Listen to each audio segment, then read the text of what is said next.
معزز ناظرین، السلام علیکم ورحمۃ اللہ وبرکاتہ۔ نحمدہ ونصلی ونسلم علی رسولہ النبی الامین المکین الکریم الحنین الرؤوف الرحیم، اما بعد، فاعوذ باللہ من الشیطان الرجیم، بسم اللہ الرحمن الرحیم۔ رب اشرح لی صدری ویسر لی امری واحلل عقدۃ من لسانی یفقہوا قولی، رب زدنی علما رب زدنی علما رب زدنی علما، صدق اللہ العظیم۔ انشاءاللہ سورہ حامیم سجدہ، یہ سورہ کا نام ہے، سورہ حامیم سجدہ۔ اس کا ترجمہ اور اس کی مختصر تفسیر پیش کرتا ہوں۔ سورہ حامیم السجدہ کا آغاز، یہ سورت مکی ہے اور ہجرت سے پہلے اس کا نزول ہوا، اور قرآن کی ترتیب کے اعتبار سے اس کا نمبر 41 ہے، اور نزول کے اعتبار سے اس کا نمبر 61 ہے۔ اس میں 54 آیات ہیں اور 6 رکوع ہیں۔ بسم اللہ الرحمن الرحیم، اللہ کے نام سے شروع جو بڑا مہربان اور نہایت رحم والا ہے۔ پہلی آیت میں اللہ ارشاد فرماتا ہے حامیم، یعنی یہ حرف مقطعات ہیں، اور حرف مقطعات کا معنی جو ہے وہ اللہ رب العزت اور اس کے رسول صلی اللہ علیہ وآلہ وسلم ہی جانتے ہیں۔ اللہ و رسولہ عالم، اللہ اور اس کے رسول ہی اس کا معنی بہتر جانتے ہیں۔ اور یہ قرآن رحمان رحیم کی طرف سے نازل شدہ ہے، اور یہ وہ کتاب ہے جس کی آیتیں کھول کھول کر بتائی گئیں، اور یہ قرآن عربی ہے اس قوم کے لیے جو جانتی ہے۔ یعنی قرآن جو ہے وہ عربی میں نازل ہوا، اس لیے عربی میں نازل ہوا کہ عربوں کی جو زبان تھی وہ عربی تھی، اور جس کی وجہ سے وہ زبان عربی میں نازل ہوا کہ اگر اس کو لوگ سنیں گے تو سمجھیں گے اور پھر اس پہ عمل کریں گے۔ اور یہ کتاب خوشخبری سنانے والی بھی ہے اور ڈر سنانے والی بھی ہے، یعنی یہ جو قرآن ہے یہ حقیقت کو واضح کرتی ہے، یہ سچائی کو واضح کرتی ہے۔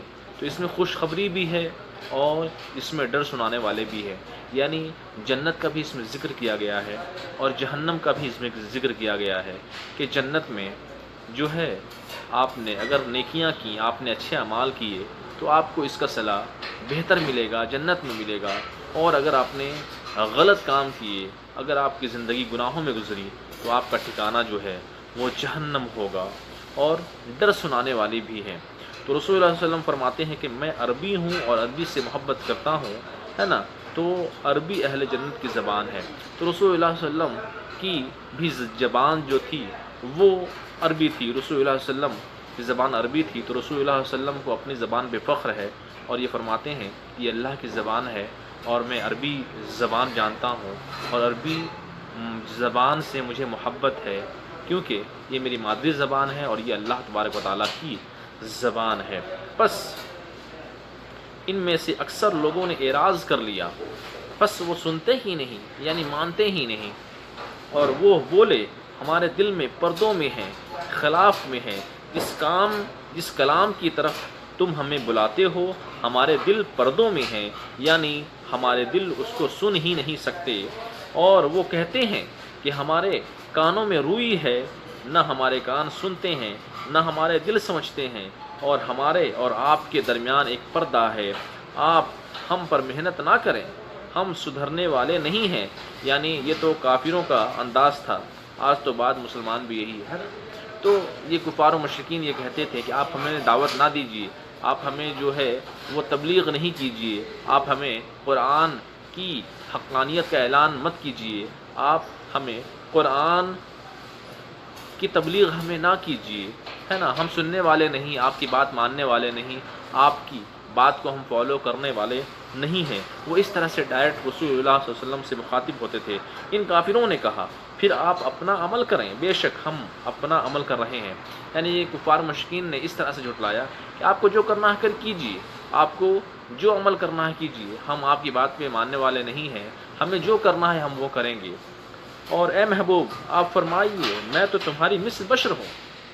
کیا رسول اللہ صلی اللہ علیہ وسلم کو اللہ تبارک و تعالیٰ نے یہ فرمایا کہ آپ کہہ دیجئے، اے محبوب آپ فرما دیجئے کہ میں تمہاری طرح ہی بشر ہوں، میں تمہاری طرح ہی انسان ہوں، میں تمہاری طرح ہی بشر ہوں، اور میری طرف وہی نازل کی جاتی ہے کہ تمہارا معبود صرف ایک ہی معبود ہے، یعنی میں تمہاری طرح بشر ہوں، بس میری خاصیت کیا ہے کہ مجھ پہ وحی کی جاتی ہے، جبرائیل علیہ السلام وحی لے کر آتے ہیں، اللہ کا پیغام مجھ سے پہنچاتے ہیں اور وہی پیغام میں تمہیں پہنچاتا ہوں، یہی میرا عمل ہے۔ اور پس تم سیدھے قائم رہو اللہ کے لیے اور اللہ کی بارگاہ میں استغفار پڑھو اور معافی مانگو، اور مشرکوں کے لیے بربادی ہے وہ جو زکوٰۃ نہیں دیتے۔ دیکھیں اللہ تبارک و تعالیٰ نے کون سی چیز کو یہاں پہ ذکر کیا ہے کہ زکوٰۃ نہیں دیتے، یعنی بربادی تو ان کے لیے بھی ہے جو ظلم کرتے ہیں، بربادی ان کے لیے بھی ہے جو نمازوں کو سرے سے قضا کرتے رہتے ہیں، بربادی ان کو کے لیے بھی ہے جو حرام کاموں میں ملوث ہوتے ہیں، بربادی ان کو کے لیے بھی ہے جو زانی ہیں، چغل خور ہیں، غیبت خور ہیں، بدبخت ہیں، بد کردار ہیں، پوری زندگی جو ہے وہ گناہوں میں گزری ہے، تو ان کا بھی ذکر ہے۔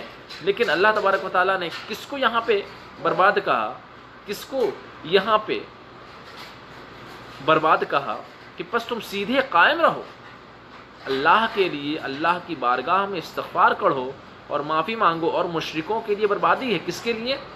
مشرکوں کے لیے تو بربادی ہے کیونکہ وہ مشرک ہیں، وہ اللہ تبارک و تعالیٰ کی پوجا نہیں کرتے، وہ اللہ تبارک و تعالیٰ کو معبود نہیں مانگتے۔ کس کو معبود مانتے ہیں؟ وہ بتوں کی پوجا کرتے ہیں، وہ بتوں کو پوجتے ہیں، تو اس طرح سے ان کے لیے بربادی ہے۔ پھر اللہ نے کیا فرمایا؟ جو زکوٰۃ بھی نہیں دیتے، یعنی یہاں پہ ان لوگوں کو سبق سیکھنا چاہیے جو ایمان والے ہیں مگر اپنے مال کو حلال نہیں کرتے، اپنے مال کو صحیح نہیں کرتے، اپنے مال کو پاک نہیں کرتے، تو جو زکوٰۃ نہیں دیتے، یعنی جو زکوٰۃ بھی نہیں دیتے، ان کے لیے بھی وعید آئی ہے۔ اور زکوٰۃ نہ دینا اور نماز نہ پڑھنا ہے نا مشرکانہ فعل ہے۔ مومن ہو کر اگر زندگی کافر جیسی گزرتے ہیں تو یہ بہت افسوس کی بات ہے۔ ہم مومن ہیں، ہم مسلمان ہیں، لیکن اگر ہماری زندگی کفار و مشرکین کی طرح گزرے، کیسے؟ نمازیں قضا کر کے، عیش میں، عشرت میں، عیاشی میں، اس طرح سے کفریات بکنے میں، گانے سننے میں، ہے نا، ڈھول باجے تماشے، پارٹی پب، لڑکیوں کے ساتھ ملنا جلنا، اس طرح سے اگر ہماری زندگی گزری تو یہ کیا ہے؟ یہ مشرکانہ فعل ہے نا۔ لباس، رسم رواج، ہے نا، تو بہت سارے ابھی جو نئے نیو جنریشن کے لوگ ہیں، پہلے کے دور میں لوگ، یعنی پچھلے 1000-2000 سال پہلے لوگ اپنے والدین کا احترام کیا کرتے تھے، لوگ اپنے ماں باپ کی عزت کیا کرتے تھے، لوگ اپنے ماں باپ کی پسند کے مطابق جو ہے وہ رشتہ ڈھونڈتے تھے، لوگ اپنے ماں باپ کا احترام کرتے تھے، ہر طرح سے وہ احترام کرتے تھے۔ لیکن آج وہ دور آ چکا ہے کہ ماں باپ بس فارمیلٹی ہے، جب تک انسان کمانے لگتا ہے تب تک ماں باپ کی باتوں کو مانتا ہے، جیسے ہی وہ تھوڑا بہت کمانے پہ پیر پہ کھڑا ہوتا ہے وہ اپنی ماں باپ کو سب گدوش کر دیتا ہے، وہ اپنی ماں باپ کا کوئی کام کہنا نہیں مانتا، وہ سیلفش ہو جاتا ہے، شادی بھی اپنی مرضی سے کرتا ہے، نکاح بھی اپنی مرضی سے کرتا ہے، اور اپنی زندگی کا ہر فیصلہ ماں باپ کے خلاف کرتا ہے۔ تو اس طرح سے جو ہے ہم غیر مذہب کو اپنا رہے ہیں اور غیر کا طریقہ اختیار کر رہے ہیں، اور وہ لوگ جو زکوٰۃ ادا نہیں کرتے اور وہ آخرت کا انکار کرتے ہیں، یعنی مشرکوں کی بات ہو رہی ہے کہ وہ لوگ زکوٰۃ ادا نہیں کرتے اور آخرت کا انکار کرتے ہیں، یہ مشرک لوگ ہیں۔ یہاں پہ خالص مشرک کی بات ہو رہی ہے کہ جو مشرک ہوتا ہے، جو شرک کرتے ہیں، ان کی یہ صفت ہوتی ہے کہ وہ زکوٰۃ وغیرہ کو ادا نہیں کرتے، صرف کھاتے رہتے ہیں اور غریبوں کو مدد نہیں کرتے، مسکینوں کو مدد نہیں کرتے۔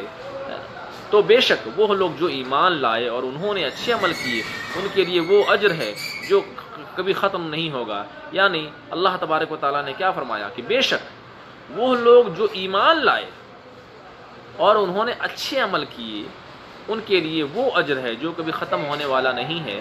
یعنی اللہ تبارک و تعالیٰ نے بار بار ہمیں جنت کی بشارت دی ہے، بار بار ہمیں جنت کا ذکر کیا ہے کہ تم نے اگر دنیا کی زندگی کو پا کر اگر تم نے آخرت کی تیاری کی، اگر تم نے آخرت کی پریپریشن کی، تو اللہ تبارک و تعالیٰ تمہیں دنیا میں جو تم نے عمل کیے ہیں اس کی جزا، اس کا جو جزا ہے تمہیں اللہ تبارک و تعالیٰ وہ جنت میں عطا کرے گا، اور وہ جنت ہے نا بہت بڑی ہوگی، ہے نا لاکھوں کروڑوں سال کی ہوگی، اربوں سال، وہ ہمیشہ ہمیشہ کے لیے ہے، جس کا ہم تعین نہیں کر سکتے۔ ہم اپنے ہاتھوں میں کون سی چیز گن سکتے ہیں جس کے بارے میں ہم اندازہ لگا سکیں؟ لیکن جنت میں ہمیں ہمیشہ ہمیشہ رہنا ہے، اور وہاں کی زندگی ہمیشہ ہمیشہ ہے۔ اے محبوب آپ فرمائیے، کیا تم ضرور انکار کرتے ہو اس رب العالمین کا جس نے زمین کو 2 دن میں پیدا کیا؟ کیا اے محبوب آپ فرمائیے، کیا تم ضرور انکار کرتے ہو اس رب العالمین کا جس نے زمین کو صرف 2 دن میں پیدا کیا، اور اس رب کے لیے تم مد مقابل ٹھہراتے ہو جس نے 2 دن میں زمین بنائی، اس کا تم انکار کرتے ہو اور اس کا شریک ٹھہراتے ہو مد مقابل؟ یعنی اللہ رب العزت کی شان وہ ربوبیت ہے، اللہ رب العزت کی شان الوہیت ہے کہ اللہ تبارک و تعالیٰ نے پورے ارتھ کو، یہ جو سولر سسٹم کا، یہ نظام شمسی کا جو ارض ہے، جو زمین ہے، زمین کو اللہ تبارک و تعالیٰ نے صرف 2 دن میں پیدا کیا۔ 2 دن میں پوری زمین کو اللہ تبارک و تعالیٰ نے تشکیل دی ہے، اور تم اس رب کا انکار کرتے ہو جس رب کی شان یہ ہے کہ صرف 2 دن کے اندر پوری زمین کو پیدا کیا، اور تم اللہ کے ساتھ شریک اور مد مقابل ٹھہراتے ہو یہی سارے جہانوں کا پالنے والا ہے، اس کے سامنے کوئی چیز نہیں، اس کے مقابلے کا کوئی بھی چیز نہیں، کوئی بھی شے نہیں۔ اور اسی رب نے اس زمین کے اوپر پہاڑوں کو رکھ دیا۔ کیا اسی رب نے اس زمین کے اوپر پہاڑوں کو رکھ دیا جو زمین کو متوازن قائم رکھے ہوئے ہے، جو زمین کو بیلنس کیے ہوئے ہے۔ اور اسی رب نے زمین میں برکتیں رکھیں، کئی نعمتیں رکھیں، اور اسی رب نے اسی زمین میں لوگوں کے لیے روزی کو مقرر کیا جو ہماری ضروریات تھیں اور وہ زمین میں پیدا کی گئیں۔ یہ سب ملا کر 4 دنوں میں، 2 دن میں زمین بنی اور 2 دن میں زمین کی تمام نعمتیں، یعنی 4 دن میں زمین اور زمین کی نعمتیں، اور پوچھنے والوں کے لیے برابر ہے، بات بالکل واضح ہے، غور کرنے والوں کے لیے نصیحت ہے، اور اللہ کی آیت میں ارشاد فرماتا ہے مانگنے والوں کے لیے برابر ہے۔ یعنی زمین میں بعض نعمتیں ایسی ہیں جو سب کو برابر ملتی ہیں، جس کے اندر کسی کا کوئی کنٹرول نہیں، مثلا ہوا، بارش، ہے نا، پانی، اس کا کوئی کنٹرول نہیں۔ آدمی جتنا چاہے وہ فری میں ہوا لے لے، آکسیجن لے لے، انسان ساری زندگی جو ہے وہ آکسیجن حاصل کرتا رہتا ہے۔ بارشیں جب ہوتی ہیں تو بہت ساری جو چیزیں ہوتی ہیں جو ہمیں ضروریات زندگی کے لیے ہمیں حاصل کرنی ہوتی ہے، جیسے کھیت کھلیان، ہے نا، ریگستان، ہے نا، اونٹ، جتنے بھی سمندر، دریا، یہ ساری چیزیں جو سوکھی ہوئی ہوتی ہیں، تالاب، ان کو جو بارش کی ضرورت ہوتی ہے وہ مفت میں مل جاتی ہے۔ تو ہم بارش کے لیے کوئی کوششیں نہیں کرتے، ہم بارش کے لیے ہم محنت نہیں کرتے، یہ بارش اور ہوا ہمیں مفت میں اللہ تبارک و تعالیٰ عطا فرماتا ہے۔ پھر آسمان کی طرف توجہ فرمائی۔ ابھی تو زمین کے بارے میں ذکر ہوا کہ زمین کو اللہ نے 2 دن میں بنائی، اور زمین کے اندر 2 دن کے اندر ساری نعمتیں ڈال دی، اور پھر آسمان کی طرف توجہ فرمائی، اور وہ آسمان دھواں تھا۔ یعنی جب آسمان کو اللہ تبارک و تعالیٰ نے اس کائنات میں بنایا تو پہلے آسمان دھواں تھا، بس اللہ نے آسمان سے فرمایا اور زمین سے فرمایا تم میرا کہنا مانو، یعنی اے آسمان، اے زمین، تم میرا کہنا مانو، خوشی سے یا مجبوری سے۔ وہ دونوں بولے زمین اور آسمان اے پروردگار، ہم تیری بارگاہ میں فرما برداری کرتے ہوئے خوشی کے ساتھ حاضر ہیں۔ یعنی اللہ تبارک و تعالیٰ نے زمین کو اور آسمان کو کہا کہ تم میری فرما برداری کرو، تم میری باتوں کو مانو، تم میرا حکم مانو۔ تو زمین بھی اور آسمان دونوں نے کہا اے باری تعالیٰ آپ بس حکم صادر فرمائیں، آپ بس حکم فرمائیں، ہمارا کام ہے کہ ہم آپ کی مخلوق ہیں، آپ جیسے چاہیں گے ہم ویسے ہی آپ کی بات پہ لبیک کہیں گے۔ صرف 2 دن میں آسمان کی تشکیل ہو گئی، یعنی 2 دن میں آسمان، 2 دن میں زمین، اور 2 دن میں زمین کے اندر ساری نعمتیں، یعنی ٹوٹل 6 دن کے اندر اللہ تبارک و تعالیٰ نے ساری کائنات کو بنایا۔ کیا باپ! تو اس طرح سے اللہ تبارک و تعالیٰ کی یہ شان ربوبیت ہے، یہ شان الوہیت ہے۔ تو بات کیا ہے، یہ کون پرکھے؟ اور نہ جانے کس وقت کوچ کرنا ہو، سامان اپنا مختصر رکھیے۔ پھر اللہ نے کیا فرمایا؟ صرف 6 دن میں اللہ نے کائنات کو بنایا۔ تو ہمارا یہ ایمان ہے، ہمارا یہ عقیدہ ہے کہ اللہ تبارک و تعالیٰ نے پوری کائنات کو مکمل کتنے دن بنایا؟ ٹوٹل کائنات کو اللہ نے صرف 6 دنوں کے اندر اس کی تشکیل کی، اس کو مکمل کر دیا۔ بس اللہ نے بنا دیا ان آسمان کو، کیا؟ 7 آسمان، پہلے آسمان، دوسرا آسمان، تیسرا، چوتھا، پانچواں، چھٹا، 7 آسمان ہیں۔ کتنے؟ 7 آسمان ہیں۔ صرف 2 دنوں میں 7 آسمان کو اللہ تبارک و تعالیٰ نے بنایا، اور اللہ تعالیٰ نے ہر آسمان میں اپنے حکم کی وحی فرمائی۔ اللہ اکبر۔ اور ہر آسمان میں فرشتے ہیں جو اللہ کے حکم کے مطابق نظام چلاتے ہیں۔ اللہ تبارک و تعالیٰ نے آسمان میں ستارے رکھے، چاند رکھے، تارے رکھے، اور ایک تارہ جو زمین سے کروڑ گنا بڑا ہے تو وہ آسمانوں میں ہے۔ پھر پہلے آسمان، دوسرے، تیسرے، چوتھے، پانچویں، چھٹے، 7 آسمان ہیں۔ تو اللہ تبارک و تعالیٰ نے یہ 7 آسمان بنائے ہیں، تو ہم سوچ نہیں سکتے کہ یہ اللہ تبارک و تعالیٰ کی شان کیا ہے، اللہ تبارک و تعالیٰ کی شان الوہیت کیا ہے۔ اور پھر اگلی آیت میں ارشاد فرماتا ہے، اور ہم نے آسمان دنیا کو چراغوں سے روشن کیا، زینت دی، ستاروں سے مزین کیا، اور یہ ستارے حفاظت کرنے والے بھی ہیں۔ کوئی شیطان، کوئی شرکس جن اگر آسمان دنیا کے قریب جاتے ہیں تو مارے جاتے ہیں، اور اللہ کے اور آگ کے انگارے سے ان شیطانوں کو ہلاک کر دیا جاتا ہے۔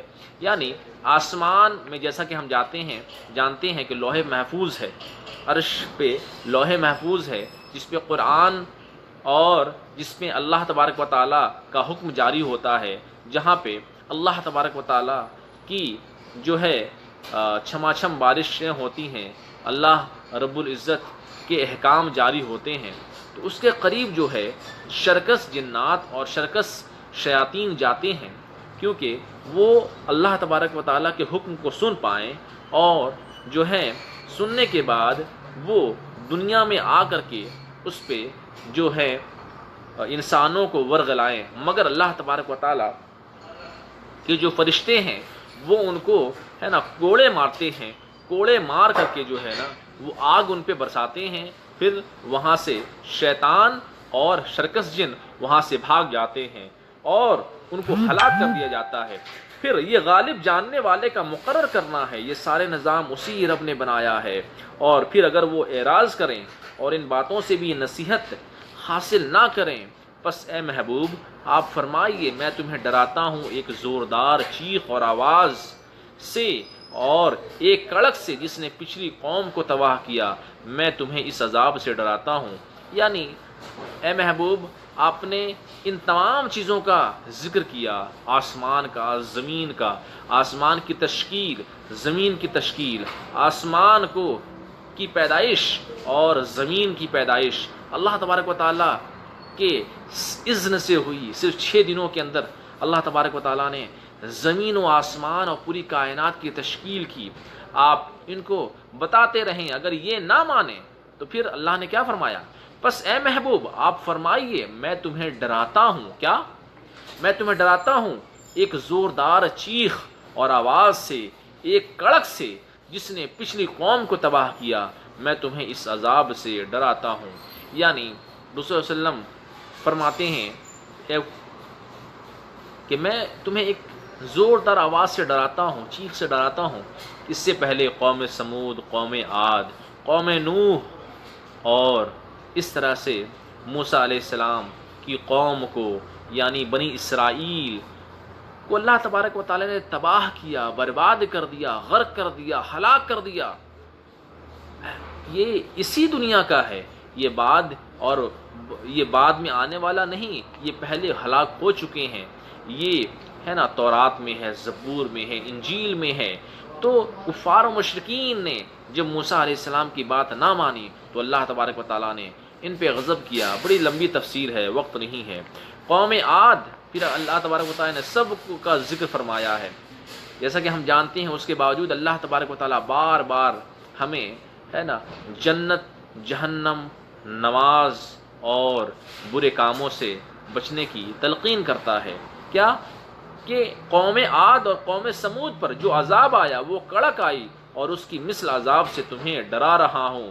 جب ان کے پاس ان کے رسول آگے پیچھے سے آئے، یعنی ہر طرح سے انہوں نے نصیحتیں کی، سمجھانے والوں نے انہیں سمجھایا ہے نا، انہیں تبلیغ کی، انہیں بتایا کہ تم اللہ کی رسی کو مضبوطی سے تھام لو، تم ایک اللہ کی پرستش کرو، تم ایک اللہ وحدہ لا شریک کی عبادت کرو، تم اللہ رب العزت کی شان کو بیان کرو، تم اللہ رب العزت کی ربوبیت کا اعلان کرو۔ وہی سچا دین ہے، وہی کامل دین ہے، وہی حقیقی دین ہے، وہی صراط مستقیم ہے، وہی اللہ رب العزت کا حقیقی دین ہے، اور یہی صحیح راستہ ہے، یہی حقیقت کا راستہ ہے۔ اور جو تم فالو کرتے ہو یہ مجازی ہے، یہ ساری چیزیں جھوٹی ہیں، یہ مکر ہے، یہ فریب ہے، یہ شرک ہے، یہ کفر ہے، یہ ظلم ہے، یہ تکبر ہے، یہ بغاوت ہے، اور اس طرح سے بدعقیدگی ہے، جہالت ہے، اور اور تمہارے پاس اس کا کوئی ثبوت نہیں، اس کا کوئی پروف نہیں، تمہارے پاس نہ کوئی آسمانی کتاب ہے، تمہارے پاس نہ کوئی اسکالر ہے، تمہارے پاس نہ کوئی صحیح چیز تمہارے پاس موجود ہے، بس تم ہٹ درمی کرتے ہو، بس تم کفر کرتے ہو، بس تم ہے نا بحث کرتے ہو، مباحثہ کرتے ہو، قرآن کو جھٹلاتے ہو، احادیث کو جھٹلاتے ہو، رسول اللہ صلی اللہ علیہ وسلم کے کلمات کو جھٹلاتے ہو، اللہ تبارک و تعالیٰ کے دین کو جھٹلاتے ہو، اللہ تبارک و تعالیٰ کے شان پہ تم نقص کرتے ہو، ان پہ نقص نکالتے ہو جس میں کوئی نقص ہے نہیں، تم اس بت کی پوجا کرتے ہو جس کو تم خود بناتے ہو اور تم خود توڑ دیتے ہو، تم اس بت کی پوجا کرتے ہو جس کو تم خود بناتے ہو، اور اس مٹی کو تم جیسا چاہتے ہو، کبھی جسم کے اعضاء بڑا کر دیتے ہو، کبھی جسم کے اعضاء چھوٹا کر دیتے ہو، تم اس کو پوجتے ہو، یہی تمہاری حقیقت ہے۔ اور ہے نا جب ان کے پاس ان کے رسول آگے پیچھے سے آئے، یعنی ہر طرف سے اور ہر طرح سے انہیں نصیحت کی گئی، سمجھانے والوں نے انہیں سمجھایا اور ان سے کہا کہ تم صرف اللہ ہی کی عبادت کرو۔ وہ بولے اگر ہمارا رب چاہتا تو ضرور ہم پر وہ فرشتوں کو نازل کرتا اور ضرور آ کر وہ ہمیں سمجھاتے۔ یہ کافروں کا انداز ہے نا کہ وہ ہر بار بہانہ تلاش کرتے ہیں۔ کبھی وہ کہتے ہیں کہ ہم پہ کوئی مصیبت آ جاتی، اگر ہم گناہ گار ہیں، اگر ہم کافر ہیں تو ہم پہ مصیبت کیوں نہیں آتی؟ پھر وہ کہتے ہیں کہ ہم اگر کافر ہیں تو ہم مالدار کیوں ہیں، ہمیں اللہ تبارک و تعالیٰ نے پھر مالدار کیوں بنایا؟ پھر ابھی یہ کہتے ہیں کہ آپ بشر ہیں، اور اگر آپ نبی ہیں تو آپ کے اوپر ایک فرشتہ ہوتا، آپ کے ارد گرد فرشتے ہوتے، یا فرشتے جو ہے وہ ہمیں تبلیغ کرتے، ہمیں دین کی دعوت دیتے، ہمیں اللہ کے کلام کو سناتے۔ کیا فرشتوں کی بات وہ کر رہے ہیں؟ یہ کافروں کا یہ طریقہ ہے، یہ کفار مشرکین یہ اس طرح سے جھٹلاتے ہیں۔ تو کیا یہ ڈھیل ہے؟ دنیا جو ہے نا وہ دارالامتحان ہے، اگر ڈھیل نہ ہوتی تو انسان جو ہے ہدایت کی راہ اور گمراہی کی راہ کا انتخاب کیسے کرے گا؟ جیسے فور ایگزامپل، اگر اللہ تبارک و تعالیٰ کسی کو جنت دکھا دے، اگر اللہ تبارک و تعالیٰ جنت دکھا دے تو اس کے بعد جو ہے وہ امتحان نہ ہوا، یہ دارالامتحان ہے، یعنی ایگزامینیشن ہال ہے، یعنی ہماری جو زندگی ہے یہ ایگزامینیشن پیریڈ ہے، اور اس میں جو ہمیں لکھنا ہے اس کا رزلٹ ہمیں ملے گا۔ اچھا اگر ایسا ہو کہ ایگزامینیشن ہال میں آپ کا جو ایگزامینر ہے، جو آپ کا ایگزام لینے والا ہے، وہی جواب بتا دے تو پھر ایگزام کا معنی کچھ نہیں ہوتا، پھر تو ایگزام کی کوئی حیثیت ہی نہیں ہوگی۔ اگر آپ صحیح سے دیکھیں، یعنی آپ ایگزامینیشن ہال میں گئے ہیں، آپ کے پاس 10 سوالات آئے ہیں، تو آپ نے جو پڑھائی کیا ہوگا آپ وہاں پہ لکھیں گے۔ اگر ایسا ہو کہ آپ کا استاد ہی آپ کو بتا دے کہ ہاں اس کا جواب یہ ہے، پانی پت کی پہلی جنگ کب ہوئی؟ 1529، اگر آپ کے استاد نے اگر آپ کا جواب بتا دیا تو پھر ایگزامینیشن کا معنی کیا ہوا؟ ایگزامینیشن تو مذاق بن گیا، ایگزامینیشن کا کوئی ویلیو ہی نہیں رہا۔ تو اسی طرح سے اللہ رب العزت نے ہمیں ڈھیل دی ہے، یعنی تمہارے اوپر سامنے پرچہ رکھا ہوا ہے، تمہارے سامنے جو ہے وہ شیٹ رکھی ہوئی ہے، تم اس نوٹ بک کو، تم اس خالی پیپر کو یا تو بھر دو یا تو خالی رکھو، یا تو اس کو آدھا بھرو آدھا خالی رکھو۔ تم نے 80% مارکس لانا ہے تو تم 90 مارکس کا لکھتے ہو، 85 کا لکھتے ہو یا 80 مارکس کا لکھتے ہو. اگر تمہیں 100% مارکس لانا ہے تو 100 میں 100 لکھتے ہو. اسی طرح اگر تمہیں جنت میں حاصل کرنی ہے تو تم نے دنیا میں نیک عمل کیے ہیں، اپنی زندگی کو مکمل طریقے سے اللہ کی خوشنودی میں گزارا ہے. اگر تم نے پیپر خالی رکھا ہے، یعنی تم نے کچھ پڑھا نہیں، یعنی تم نے ایگزامینیشن کا معنی ہی نہیں سمجھا، تو اس میں کیا ہوتا ہے؟ آپ کو فیل ہونا ہے اور آپ کو جہنم کی طرف جانا ہے. تو اللہ نے کیا فرمایا؟ یہ اللہ ڈھیل دیتا ہے. دنیا میں تو جیسے آپ نے ایگزامینیشن دیا وہ آپ کو ایک ڈھیل ملتی ہے.